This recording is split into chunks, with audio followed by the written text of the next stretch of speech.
My story about the story, the thirsty Carabao. The thirsty Carabao, there was once a Carabao.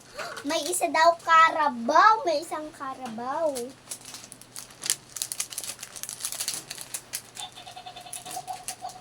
Named Lagkit. Lagkit yung parang yung suma na yung malagkit. Ang pangalan daw ay ano?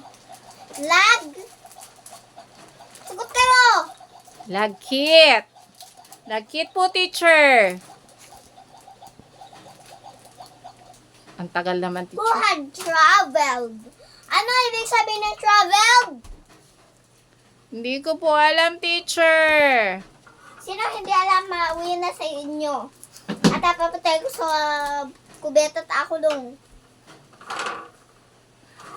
Ikaw, Jenilan. Bakit ako na naman po, teacher? Bilisan mo.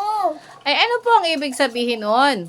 Traveled, gala-gala. Tapos napagod siya. Thirsty na siya. Yun po pala. Ano pong kasunod? So, far away without water, malayo daw siyang naglakad. Tapos, wala daw siyang mahanap na tubig kahit saan.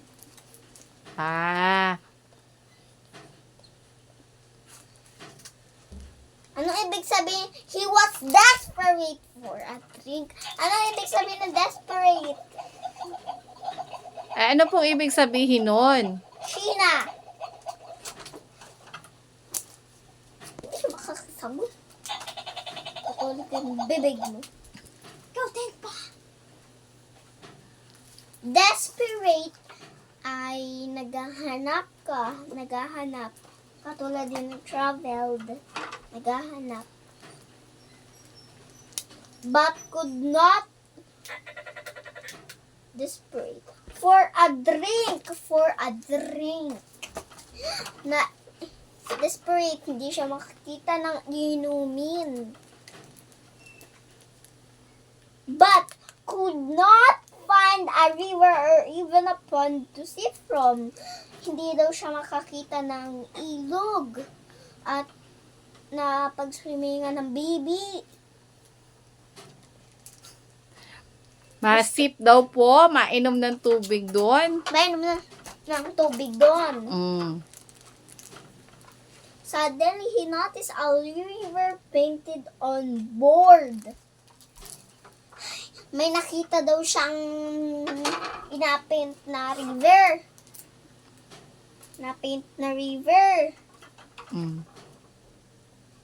Tapos po, ano nang nangyari? The Carabao had no idea. Wala siyang isip. That it was only a picture. Picture lang pala siya. Katulad ng painting. Parang bond paper. Tapos po, ano na po nangyari? So he rushed towards it excitedly.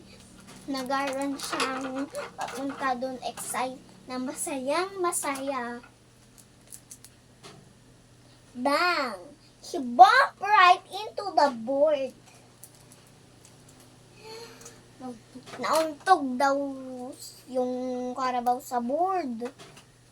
Kasi po, painting lang po pala yung river.